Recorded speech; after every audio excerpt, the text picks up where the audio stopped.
Ahí está.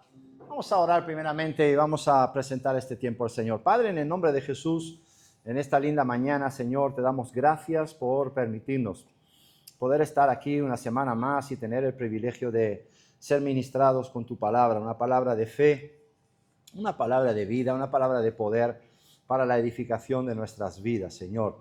Te ruego en el nombre de Jesús que abras el entendimiento de los presentes, Señor, que los oídos sean destapados y que los sentidos espirituales estén, Señor, alertas, pendientes, con anhelo, Señor, con hambre, con deseo de recibir esa palabra, Señor, una palabra que pueda también, pues, dar dirección, una palabra que hable, Señor, a tus hijos de una manera específica, Señor, para estos días, una palabra de vida, Señor, para cada uno de nosotros. Te damos gracias, Señor, por esta tremenda bendición de poder estar aquí y ese lindo privilegio y esta oportunidad de poder escuchar tu voz. Gracias en el nombre poderoso de Jesús y decimos amén, amén y amén. ¿Cuántos pueden dar una ofrenda de palmas al Señor?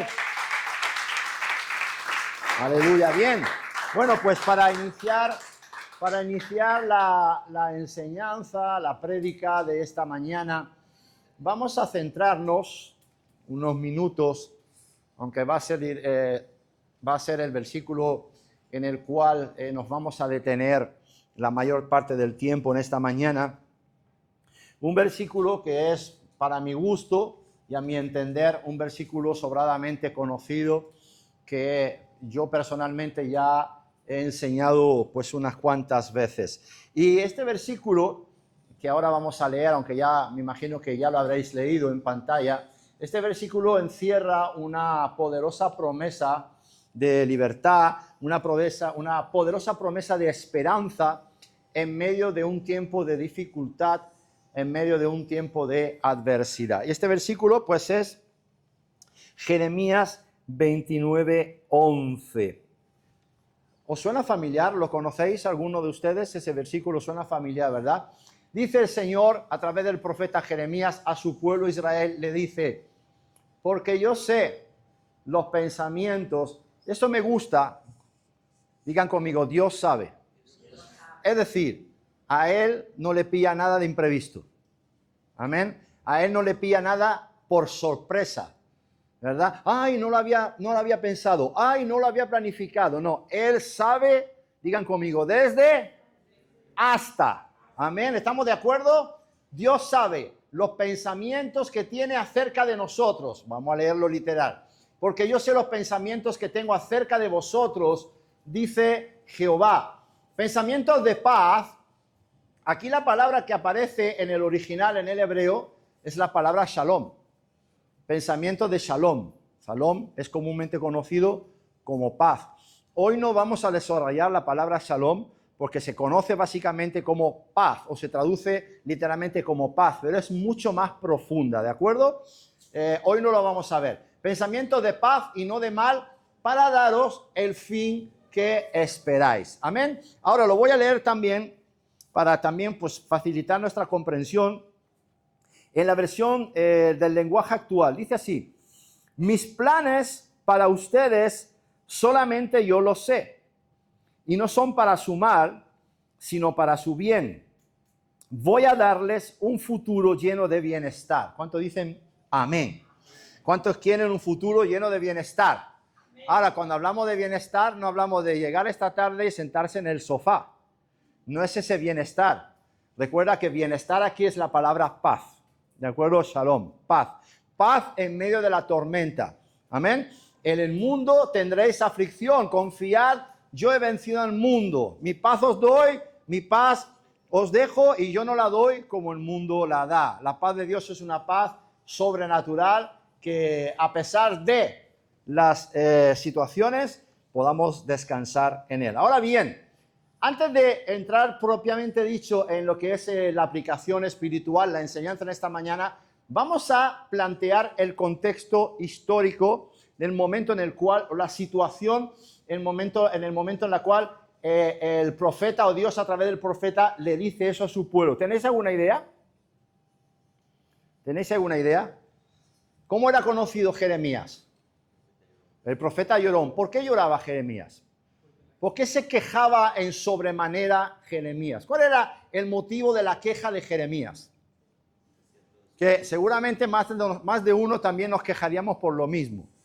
A ver, ¿cuántos se quejan aquí porque los hijos dejan la habitación desordenada? ¿Nadie? ¿Seré yo el único entonces? Orfilia, ¿tú te quejas porque tus hijos dejan las cosas desordenadas, tiradas por allá? Mira. Ángel se queja más de la cuenta, ¿verdad? Se pone hasta cansina. Te levanta la mano porque tú no quisiste. ¿Pero es verdad o es mentira? Mira, sí se ve.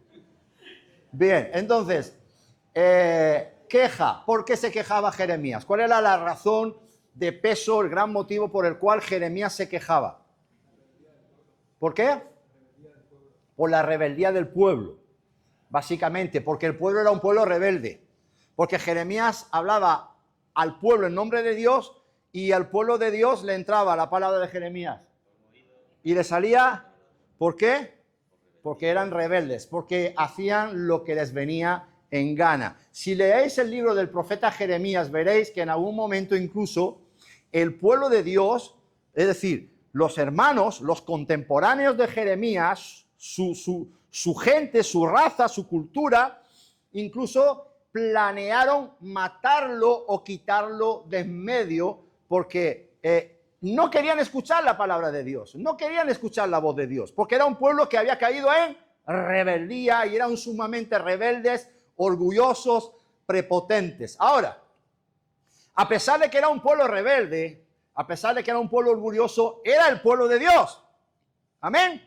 Y por tanto Dios tenía que con ellos un propósito, una intención, un plan. Él dice aquí, yo sé los pensamientos. O sea, qué tremendo, ¿no? A pesar de la rebeldía del pueblo, Dios seguía teniendo planes para ellos. Qué bueno, ¿no? Eso a nosotros nos debe reconfortar. ¿Cuántos rebeldes hay aquí? Ahora levanta la mano. No, iba a decir, ahora levanta la mano tú de tu hija. No, no. Pero date cuenta, ¿no? A pesar de lo tal vez insensibles que podamos llegar a ser, a pesar de lo distantes en algún momento que podamos estar con el Señor, a pesar de los fríos que podamos estar con Dios, Dios sigue teniendo planes y proyectos para ti y para mí. ¿Cuántos dicen amén? Aleluya. O sea, qué bueno, ¿no? De que tenemos un Dios que a pesar de tu rebeldía, por ejemplo, a pesar de tu orgullo, a pesar de tu insensibilidad, Él no tira la toalla. Se ha propuesto hacer algo contigo y lo va a hacer y lo va a acabar y lo va a completar. Amén.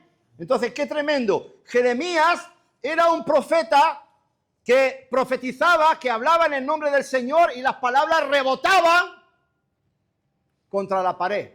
Porque le hablaba a un pueblo de corazón duro de mollera y sordos de oídos y ciegos porque no querían ver. Entonces, ¿cuál es el contexto aquí? Pues resulta que eso Dios lo dice a través de Jeremías cuando ellos están en cautividad en Babilonia.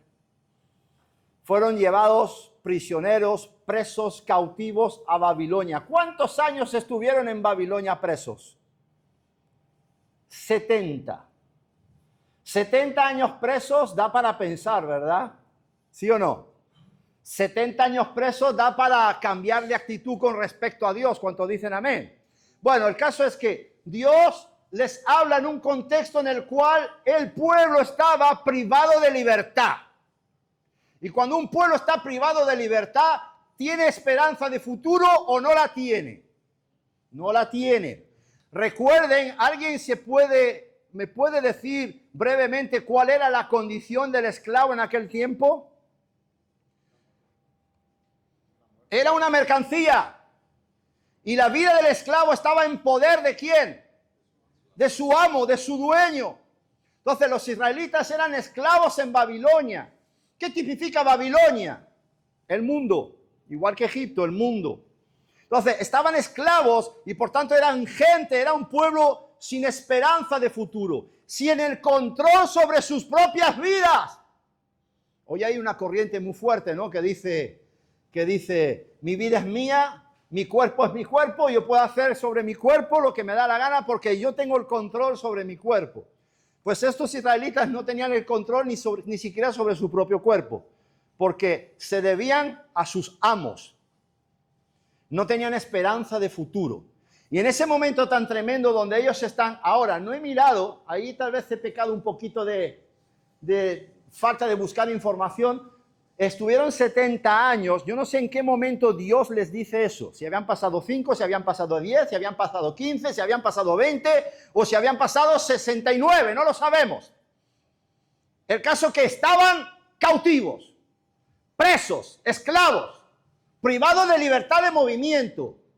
Y Dios les dice, date cuenta, hay un detalle aquí. Dios les dice, tengo pensamiento de paz y no de mal para daros el fin que esperáis. O sea, aquí hay otro detalle.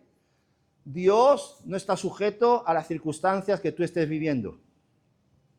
Tú puedes estar pasando por un mal tiempo, tú puedes estar en un momento de esclavitud, en un momento de rebeldía con el Señor, pero Dios no está sujeto a tus propias circunstancias. ¿Cuántos dicen amén? ¿Cuántos dicen? Eso es una buena noticia. ¿Ok? Bien, entonces el contexto histórico es este. Y en ese contexto histórico donde no hay esperanza, donde no hay control sobre su futuro, un momento de angustia, un momento de aflicción, lejos del hogar, Dios, fíjate, no les promete una salida. Qué curioso, ¿verdad? Cuando uno está preso, ¿qué espera? ¿Qué espera? Recobrar la libertad, ¿verdad? Lo antes posible. Y Dios les habla y no les promete que van a recobrar la libertad. Dios les habla y no les promete que les va a dar un escape inmediato, una salida inmediata a esa terrible situación y a ese sufrimiento que ellos están viviendo, sino que les promete su presencia, les promete su respaldo y les promete que Él estará con ellos durante el proceso. Digan conmigo, proceso. ¿Cuánto les duró el proceso? Lo he dicho, 70 años. 70 años les duró el proceso y también les promete un propósito final de restauración, cuando Él dice, para daros el fin que esperáis. ¿Qué esperaban ellos? Ser libres. ¿Qué esperaban ellos? Regresar a su casa. Amén. Entonces, ese era el deseo del corazón del pueblo y Dios les habla de un futuro propósito de restauración y de restitución. ¿Cuántos dicen amén? Ahora, existe un denominador común entre este pueblo cautivo, un denominador común que nos une, que nos identifica, que nos liga con este pueblo de exiliados en Babilonia. ¿Alguien sabe cuál es el denominador común? Lo acabo de decir. El proceso. ¿Cuántos creen que Dios tenía un propósito con ellos? ¿Cuántos creen que Dios tiene un propósito con cada uno de ustedes? Bien. Entonces, dentro de ese propósito, gran propósito, de esa gran intención de Dios, está el proceso y también, por supuesto, el propósito final o la promesa final de restauración. ¿Qué dice Apocalipsis 21:4? ¿Me puedes poner Apocalipsis 21:4? Dice, enjugará Dios toda lágrima de los ojos de ellos. A ver, ¿cuántos de ustedes han llorado? ¿Cuántos de ustedes han derramado lágrimas en su pasado? ¿Cuántos creen que ese pueblo lloraba? ¿Cuántos creen que ese pueblo estuvo llorando? Algunos de ellos estuvieron llorando 70 años, vete tú a saber. Pero ese pueblo lloraba precisamente por la aflicción que tenían encima. Entonces, Dios ya promete aquí que las lágrimas se van a secar. Ya no habrá más lágrimas, dice, y ya no habrá más muerte, ni habrá más llanto, ni clamor, ni dolor, porque las primeras cosas pasaron. En el caso del pueblo de Israel, las primeras cosas que pasaron fue el cautiverio, fue la esclavitud, fue la privación de libertad. Esas cosas pasaron, pasado, presente y futuro. Pasaron, ya pasaron. El tiempo de tu esclavitud, amado, ya pasó. Tú estás viviendo ahora un momento de libertad. ¿Cuántos dicen amén? Bien, ahora el denominador común es este, que aunque estemos pasando ese tiempo, viviendo ese tiempo de libertad, pues no estamos exentos de llorar, de clamar, de tener dolor y de vivir tiempos difíciles. Ahora, dice el Señor que eso se acabará. Ahora, para que el propósito se cumpla, para que la promesa se haga realidad y que sea realidad verdaderamente tú y yo la podamos ver y la podamos disfrutar, debemos ser, como ya he dicho, procesados. o más exactamente la palabra exacta es probados. Probados. Digan conmigo, puestos a prueba. Puestos a prueba es el título de la prédica, ¿vale? Puestos a prueba. ¿Cuántos creen que ser puestos a prueba es parte del propósito? Amén. Ven conmigo a Salmo 11. Lo voy a leer en la versión lenguaje actual. Salmo 11, verso 5, dice así. ¿Cuántos justos del Señor hay aquí esta mañana? Mira, dice, Dios pone a prueba a los justos. Dios pone a prueba a los justos. Y Él mismo los examina. Ahora vamos a ver algo curioso. Ya tenemos claro que vamos a ser probados. Dios mismo dice que prueba a los justos y Él mismo los pasa por un examen. Ahora vamos a irnos a Jeremías 9:7. Qué curioso.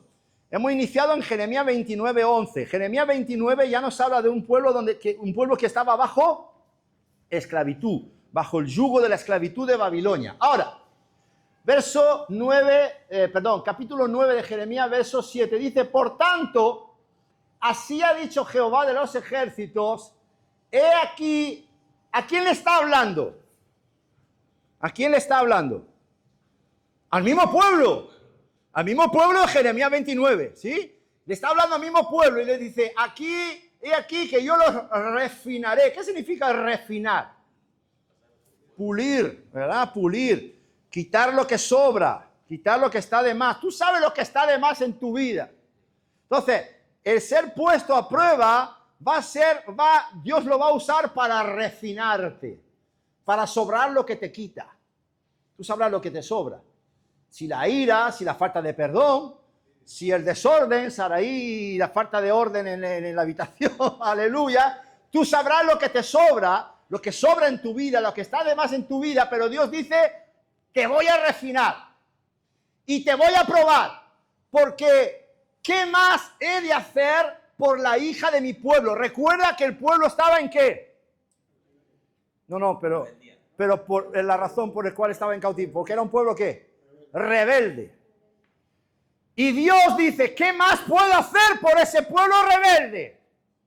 Pues lo voy a refinar. Y para refinar algo, ¿dónde hay que meterlo? En el horno, ahí está, en el fuego de la prueba. ¿Cuántos han entrado en el horno de fuego de prueba?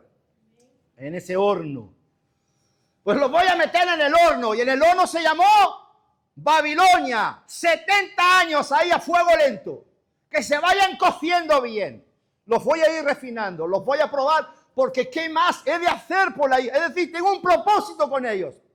Tengo pensamientos de bien, tengo pensamientos de paz, tengo pensamientos de abundancia, pero ¿qué más puedo hacer con ellos para que ellos dejen de ser tan ceporros?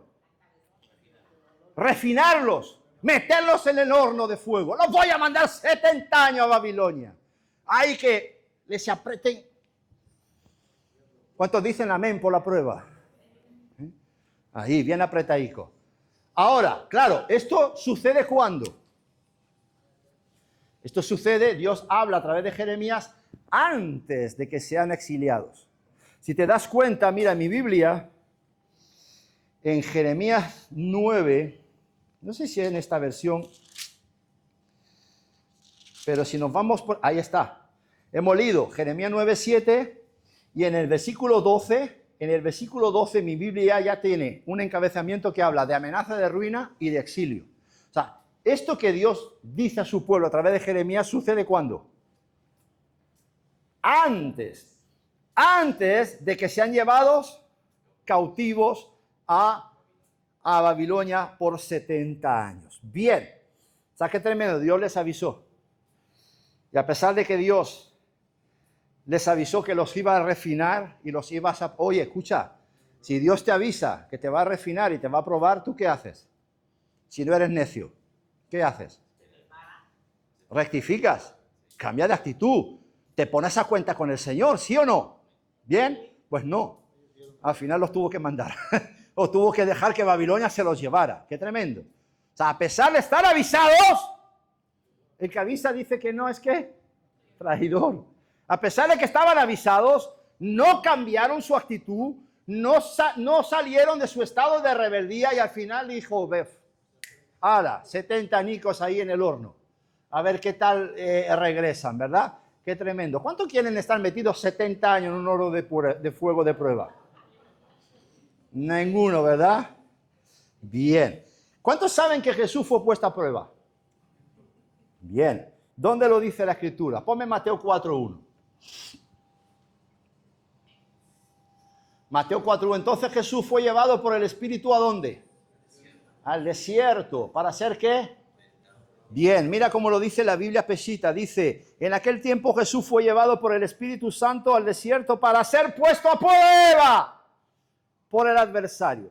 Entonces, el Señor Jesús fue puesto a prueba. Si el Señor Jesús fue puesto a prueba, ¿cuántos de nosotros nos vamos a escapar de ser puestos a prueba? Ninguno. No sé si ya te llegó esa prueba. No sé si, ahora una cosa, si te llegó la prueba y no aprobaste, la vas a repetir. La vas a repetir. Vas a volver a pasar por la misma prueba. Entonces, si el mismo Jesús, si el mismo Señor, si el mismo Hijo de Dios, si el mismo Dios fue puesto a prueba, nosotros también vamos a ser todos puestos a prueba. Pero qué bueno, recuerda que ser puestos a prueba es parte del propósito. Es parte de la promesa. Aleluya. Bien, gloria a Dios. Ok. Ahora, ¿qué significa poner a prueba? A ver, hermanas amadas casadas, ¿cuántos de ustedes han puesto a prueba a su marido? Ninguna. Qué bien. Mira, se ríe Darwin. ¿Cuántos de ustedes, hermanas, han puesto a prueba a su marido? Lo digo por una prueba de confianza, ¿verdad? Lo voy a poner a prueba, a ver qué tal. No, nunca. Qué bien. ¿Cómo confían las hermanas en sus esposos? Gloria al Señor. Bien, ¿qué significa poner a prueba? Venga, os escucho. Poner a prueba. Darle libertad. Darle libertad de movimiento. Mira, poner a prueba significa someter a una persona a determinadas situaciones o circunstancias exigentes. Como por ejemplo, ¿cuántos creen que el desierto para Jesús fue una circunstancia exigente? ¿Cuántos años tuvo Israel en Babilonia? 70. No os agrada los 70 años, ¿vale? ¿Cuántos días tuvo Jesús en el desierto? ¿Cuántos quieren 40 días después de esta prueba? ¿Tampoco nadie dice amén? Puede ser que lo aguantemos, ¿no? Los 40 días. Bueno, entonces escucha, significa, lo repito, someter a una persona a determinadas situaciones o circunstancias exigentes como un desierto, por ejemplo, hablando de Jesús, o como un cautiverio en el ejemplo de Israel. Ahora, esto nos lleva a la siguiente pregunta. ¿Por qué está puesta a prueba? ¿Por qué está puesta a prueba? Dios nos pone a prueba. Ok, ¿por qué? Parte del proceso, pero ¿por qué? Dentro de ese proceso Dios nos pone a prueba. ¿Por qué? ¿Por qué? Porque Dios nos ama. Ok, Dios nos ama y quiere que disfrutemos de esa promesa y entonces nos pone a prueba. Ahí está. Para calibrar, diga conmigo, calibrar, para evaluar, para calibrar, para evaluar, para averiguar o comprobar nuestras cualidades, nuestras actitudes y aptitudes, nuestras capacidades y nuestros comportamientos frente a esas determinadas situaciones exigentes. Amén. Primer punto. Segundo, para certificar. ¿Os acordáis cuando Jesús es tentado por el diablo en el desierto? Dice la Biblia que después de 40 días y 40 noches, ¿qué tuvo? Tuvo hambre. Entonces, Satanás se le presentó a él y fíjate, le fue directamente a la primera necesidad básica que tenía Jesús, que era la de comer. Si eres hijo de Dios,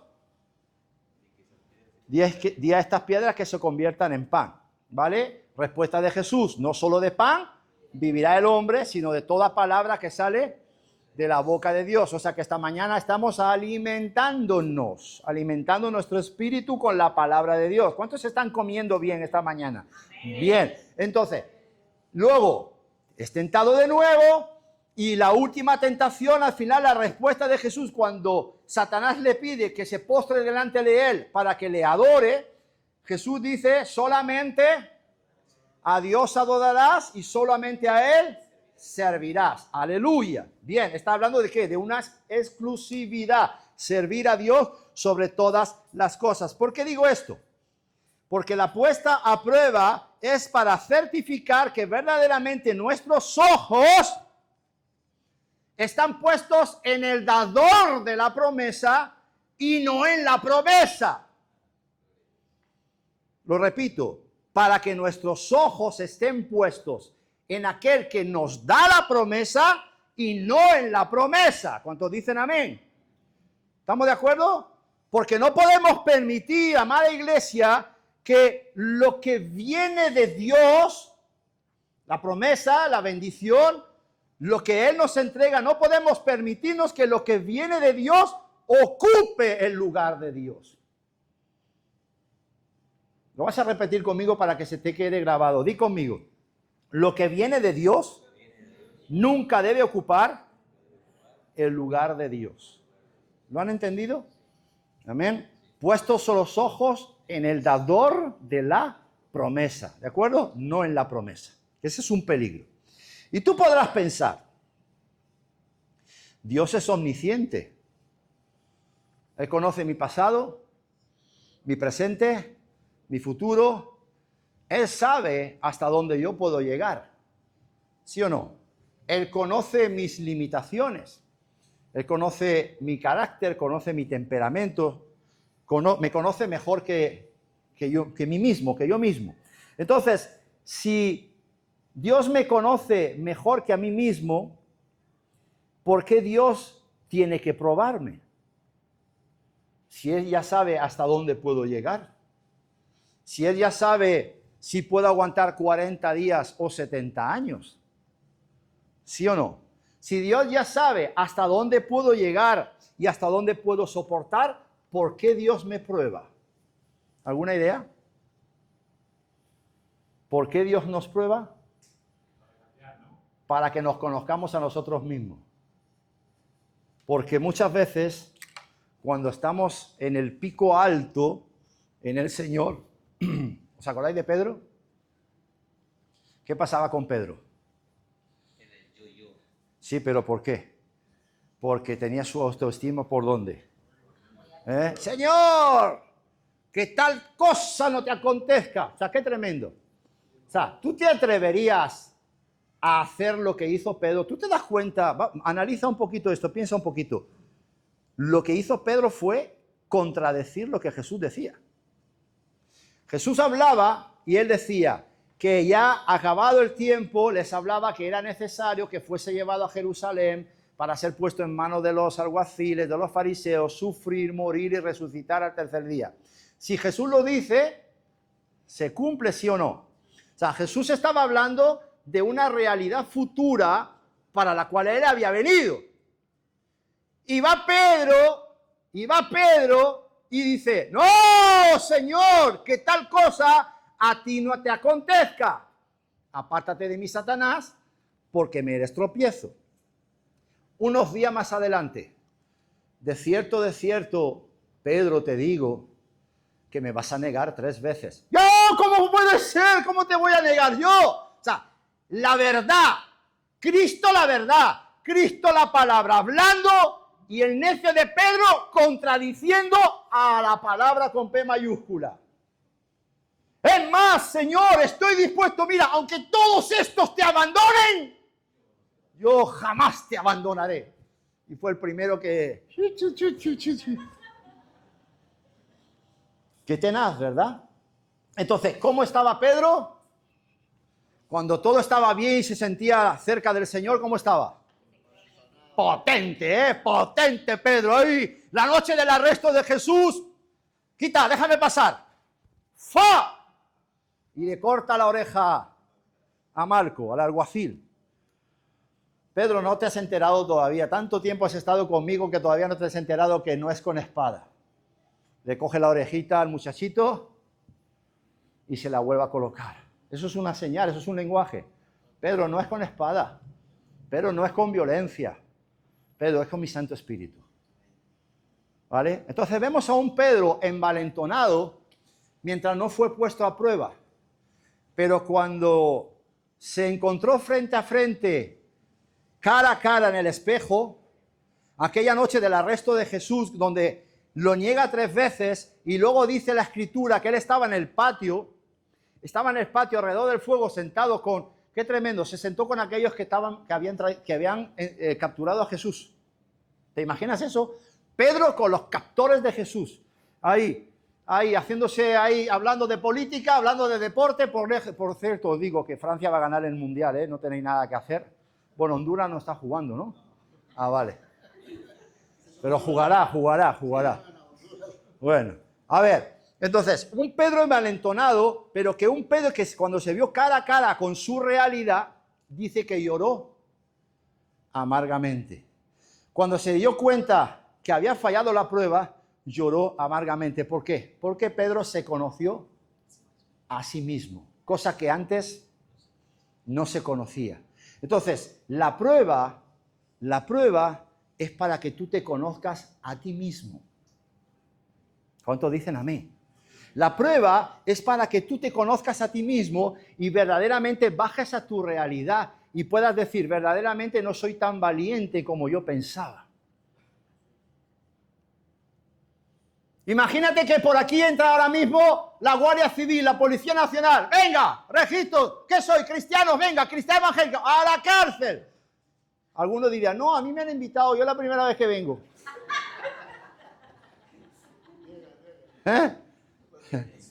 ¿Te imaginas que yo diga, no, a mí me han invitado, y qué hace con el micrófono en la mano el invitado aquí? ¿Verdad? Yo no tengo escapatoria, a mí no me han invitado. Yo soy el que enseña, ¿vale? Pero, ¿qué haríamos? Que de golpe y porrazo entren por la puerta y venga, se inicia la persecución. Chu. Antes hablábamos, ¿te acuerdas? Me comentabas antes de iniciar, de aquellos que apostatan de la fe. Se vuelven peores detractores de Jesús. Aquellos que apostatan, aquellos que un día fueron y ya dejaron de ser. Que estuvieron y que ya no están. Son los que se vuelven los peores enemigos de la cruz. Qué tremendo. ¿Qué haríamos nosotros cuando llegue la prueba? Cuando llegue la persecución. Es para pensarlo, ¿verdad? Entonces, el motivo es precisamente conocerte a ti mismo. Aleluya. Y también para darte la oportunidad de que puedas aprovechar tu fe. Porque tener fe cuando todo está bien, todos tenemos mucha fe. Pero cuando el agua va subiendo, ahí es donde la fe se vuelve necesaria. Y ahí es donde verdaderamente nos damos cuenta de la medida de fe que tenemos tú y yo. Entonces, 1, para que te conozcas a ti mismo, y 2, para darte la ocasión o para darte la oportunidad para el desarrollo y crecimiento de tu fe. ¿Cuántos dicen amén? Ahora, última pregunta de la mañana. ¿Por qué es tan necesaria la prueba? ¿Por qué es tan necesaria la prueba? Pues mira, por varios motivos, atentos. 3 de ellos yo he encontrado. Primer motivo, la prueba purifica el corazón. ¿Sí o no? Es un horno de fuego. ¿Qué hace? Purifica el corazón. Le quita al corazón lo que sobra, ¿vale? Entonces, la prueba purifica el corazón. ¿Cómo lo vuelve? Lo vuelve más agradecido, lo vuelve más entregado y lo vuelve más dependiente de Dios. Amén. Proverbios 17:3. Mira lo que dice Proverbios 17:3. Lo voy a leer en la versión Palabra de Dios para Todos. ¿Te lo he apuntado? Proverbios 17. Ay, ¿no te lo he apuntado? Sí. Ahí está. El crisol para la plata y la hornaza para el oro, pero Dios prueba los corazones. ¿Se dan cuenta? De nuevo la palabra probar. Mira cómo lo dice aquí. Dice, el oro y la plata se purifican con fuego, pero el Señor purifica el corazón de los seres humanos. Ok, este versículo metafóricamente nos enseña que así como las altas temperaturas eliminan las impurezas de los metales preciosos, no sé si son 1200 grados o así, lo que hay que llevar el oro a ebullición para que del oro, saben que cuando el oro sale de la cantera no sale puro, no sale puro. ¿Habéis visto estas películas, verdad? Donde ves ahí y empiezan pum, pum, pum y sale el oro, ay, bien bonito, una pepita de oro ahí bien limpio. No. Eso nace todo mezclado con otros metales no tan preciosos y un montón de impurezas. ¿Qué hay que hacer para separar lo valioso de lo que no vale? Meterlo a alta temperatura y el oro queda por un lado y las impurezas y los metales que no son preciosos quedan por el otro lado. ¿Cuántos dicen amén? Bien, toca a aquel que está a tu lado y dile, tú lo que necesitas es un buen horno. Es más, le voy a decir al Señor que suba la temperatura. Aleluya. Entonces, amados, metafóricamente, este versículo, Proverbios 17:3, nos habla de eso. Así como las altas temperaturas eliminan las impurezas de los metales preciosos, pues las dificultades y las pruebas de la vida sirven para moldear y purificar nuestros corazones. ¿Cuántos dicen amén? Lo sabemos. Sirven para probar también las verdaderas motivaciones y las verdaderas intenciones que hay en el corazón del ser humano, y también para moldear y fortalecer su carácter. Aleluya. Porque, ¿qué necesitamos para pasar la prueba? Más carácter. Que nuestro carácter sea moldeado. Bien, vámonos a Santiago. Santiago 1. Verso 2 y verso 3. Lo voy a leer en la Biblia Peshitta, que la tengo aquí, y también lo voy a leer en la versión lenguaje actual. Son dos versículos. Dice así la Peshitta, mientras busco el otro. La otra cita en la otra versión. Dice así: hermanos míos, tengan pleno gozo. Aleluya. ¿Cuántos se gozan en medio de la prueba? ¿Cuántos se quejan en medio de la prueba? ¿Cuántos lloran en medio de la prueba? ¿Cuántos gimen en medio de la prueba? ¿Verdad? ¿Cuántos dicen, Señor, me has olvidado? Pues el apóstol Santiago dice, hermanos míos, tengan pleno gozo, no un gozo parcial, no un mini gozo, sino pleno gozo, un gozo total. ¿Sabes por qué tenemos que tener gozo cuando tengamos pruebas por la causa de Cristo? Porque sabemos que estamos dentro del propósito. Y eso debe alegrar nuestro corazón. Tengan pleno gozo cuando entren. Tranquilos, que Dios prepara la entrada, pero también tiene la salida ya preparada. Cuando entren en muchas ¡wow! ¡Qué tremendo! En muchas y variadas. ¿Cuánto le gustan pruebas variadas? De todo tipo, ¿verdad? Multipruebas. Tengan sumo gozo, pleno gozo cuando entren en muchas y variadas pruebas, porque ustedes saben que la prueba de la fe les hará obtener paciencia. ¡Qué tremendo! Estamos hablando del primer punto donde dice que la prueba purifica el corazón, lo hace más agradecido, lo hace más entregado y lo hace más dependiente. Te voy a decir una cosa, más dependiente de Dios. Ser pacientes nos lleva a ser dependientes de Dios, ¿sí o no? Aleluya. Este pueblo, como ya he dicho antes, estaba en esclavitud. No sabemos cuándo les llegó la palabra. Si a la entrada de la prueba o cuando ya les quedaba un año para recobrar la libertad, cosa que dudo. Pero vamos a suponer que habían pasado 35 años, todavía le quedaban 35 años por delante. Y Dios les dice, pasen la prueba con gozo, pasen la prueba con alegría, porque eso va a fortaleceros cuando recobráis vuestra libertad, cuando la promesa se haga realidad. Aleluya. ¿Por qué? Bueno, me estoy adelantando, ese es otro punto. Ahora, segundo punto. Bueno, no lo he leído en la versión lenguaje actual. Dice así, hermanos en Cristo, ustedes deben sentirse muy felices. Aleluya, mira. Por eso el evangelio es locura. Porque vendrá la gente y te dirá, yo no sé con la situación que estás viviendo cómo puedes estar tan tranquilo. Es que el gozo del Señor es mi fortaleza. Y eso es incomprensible para un corazón que no ha sido regenerado. Dice así, deben sentirse muy felices cuando pasen por toda clase de dificultades. Digan conmigo, aleluya. Digan conmigo, gloria a Dios. Solamente Ceci. Así, cuando su confianza en Dios sea puesta a prueba, ustedes aprenderán a soportar con más fuerza las dificultades. De eso se trata. Segundo punto. Primer punto, la prueba purifica el corazón. Segundo, la prueba le baja los humos al corazón altivo. Un personaje muy conocido del Antiguo Testamento que tenía un corazón muy altivo. Era rey. Era babilonio. Nabucodonosor. Para facilitar la pronunciación, vamos a decir el rey Nabu. Digan conmigo, Nabucodonosor. Más o menos. Vamos a decir Nabu. Ella es de la familia, entonces lo vamos a llamar Nabu. Ponme Daniel, por favor. Daniel capítulo 4. Daniel 4, del 31 en adelante. ¿Me puedes poner el 30? No te lo he pedido, pero así en el 30 está el contexto. Dice así, habló el rey Nabu y dijo, ¿no es esta la gran Babilonia que quién edificó? Diga, ¿cómo tenía el yo Nabucodonosor? ¿Cómo lo tenía? En toda pompa. Que yo edifiqué para casa real con la fuerza de ¿qué? Con la fuerza de mi poder para la gloria de... Digan conmigo, yo, mi. Yo, mi. ¿Vale? Seguimos leyendo. Recuerda el mi este. A ver, para. Retrocede. Ahí está. Ese mi que dice aquí, mi poder y mi majestad, lo dice Nabucodonosor, ¿desde qué plan? De un plan de altivo, soberbio, prepotente y orgulloso. ¿Ok? Retengan esto. Seguimos leyendo. Eso es antes del proceso. Ahora inicia el proceso.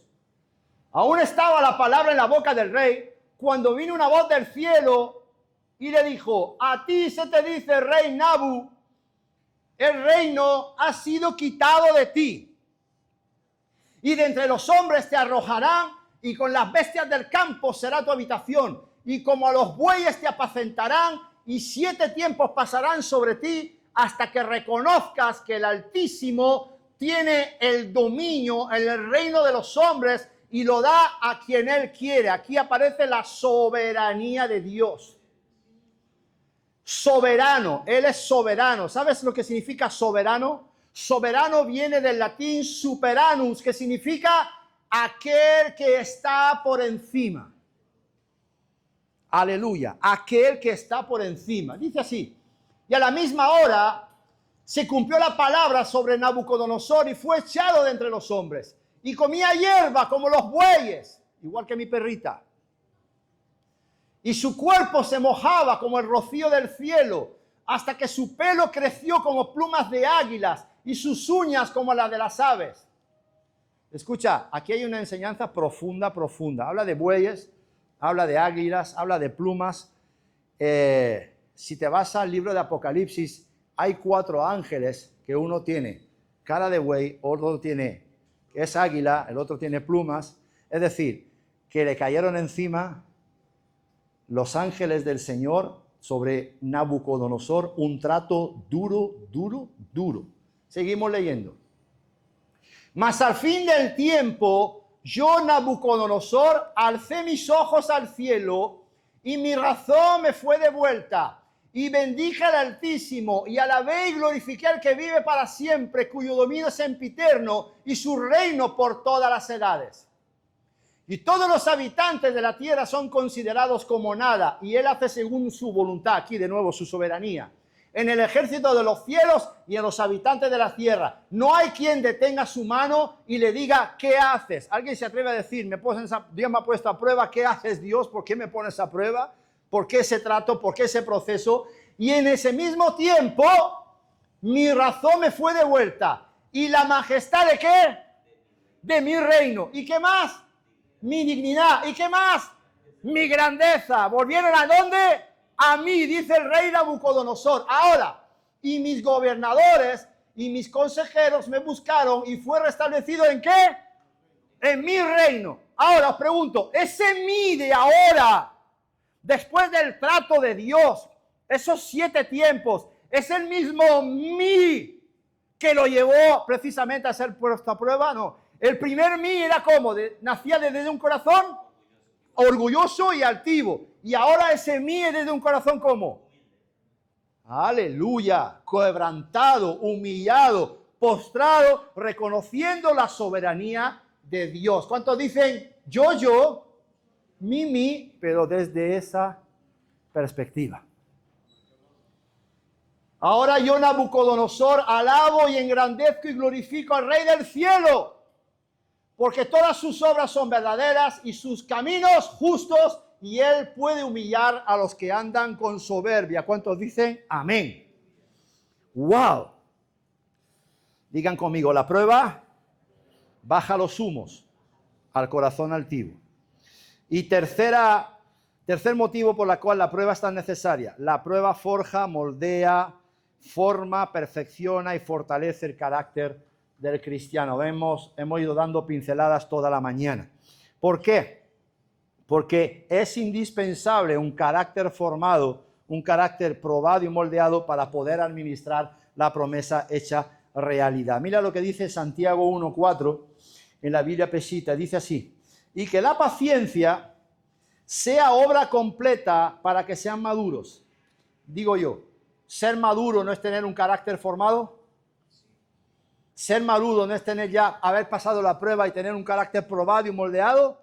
Sí, totalmente. Para que sean maduros y plenos sin que nada les falte. Es decir, completitos, preparados, capacitados, habilitados para poder administrar la promesa. ¿Cuántos dicen amén? Aleluya. Así que si la promesa no llega, no le digas al Señor, ¿por qué no me llega la promesa? ¿Por qué no la promesa no se hace realidad en mi vida? ¿Será tal vez porque todavía te falta carácter? O sea, que te falta más ¿qué? Más horno, más fueguito, más fuego, más fueguito. Ahora, todos, y ya vamos terminando, todos, según Santiago 1:2, todos tenemos que aprender a regocijarnos, a gozarnos, aunque seamos afligidos en diversas pruebas. Recuerda, lo dije, el gozo del Señor es nuestra fortaleza. Entonces, ¿la prueba qué es? Dentro del propósito. La prueba es el preludio, la prueba es la antesala, es el tiempo de preparación, es el tiempo de capacitación para que el Señor nos pueda llevar a niveles superiores de bendición, de revelación, de comunión, de fe, de abundancia y de confianza. Amén. Último versículo de la mañana, últimos versículos. Primera de Pedro 1.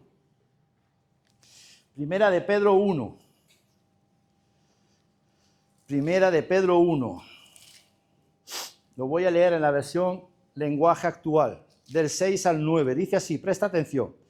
Primera de Pedro 1, del 6 en adelante. Por eso, dice el apóstol Pedro, aún, fíjate, el apóstol Pedro, ¿después de qué? Después de que fue puesto a prueba, ¿de acuerdo? Dice, por eso cuando por algún tiempo tengan que pasar por muchos problemas y dificultades, ¡alégrense! O sea, habla el mismo idioma que el apóstol Santiago, igualitico, ¡alégrense! La confianza que ustedes tienen en Dios es como el oro.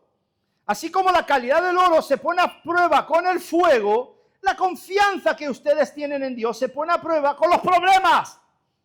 Si ustedes pasan la prueba, su confianza será más valiosa que el oro, pues el oro se puede destruir.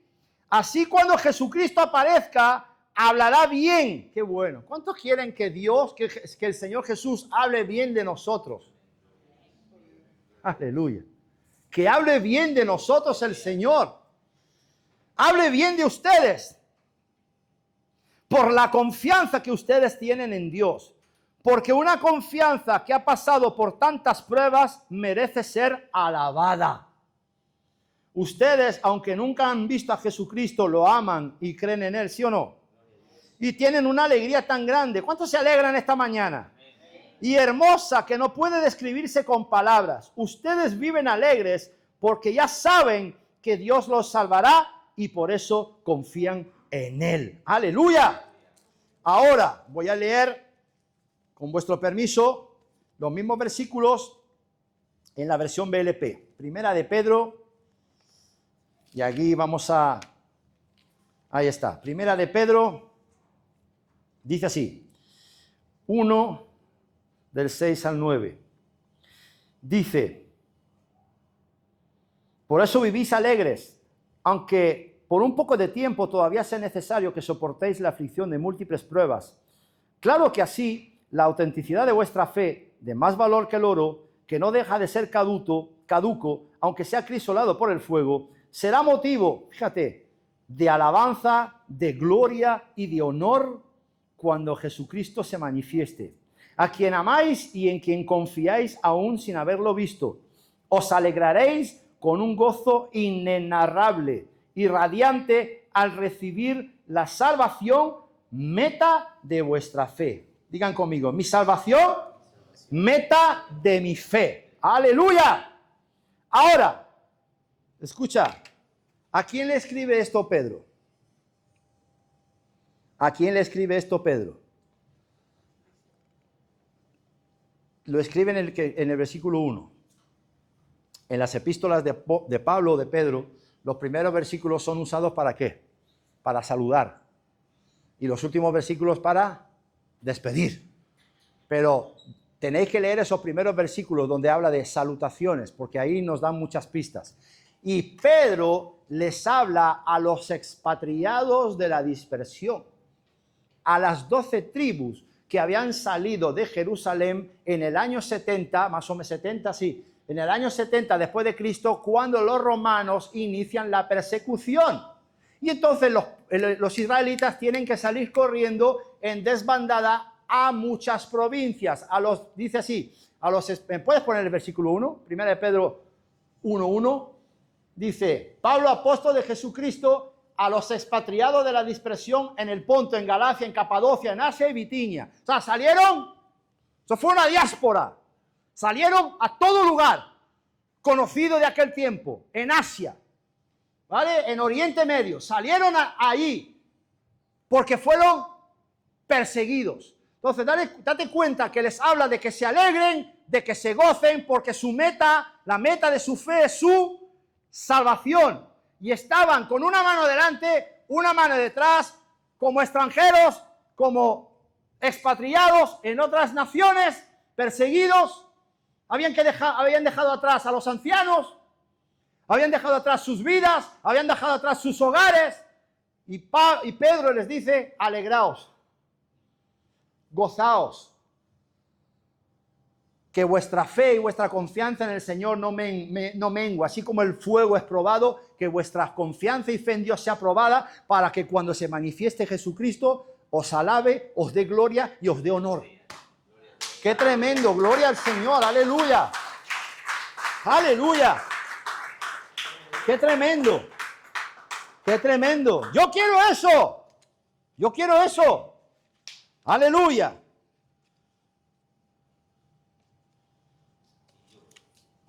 ¿Cuánto quieren un horno? Amados, los planes de Dios se cumplen en su tiempo. Sabemos que Jesús estuvo 40 días, entró al desierto pero salió. Sabemos que Israel estuvo 70 años, entró a Babilonia pero salió. ¿Sí? Entonces hay una entrada y una salida a la prueba. Amén. Entonces los tiempos de Dios se cumplen en su tiempo, no en el nuestro.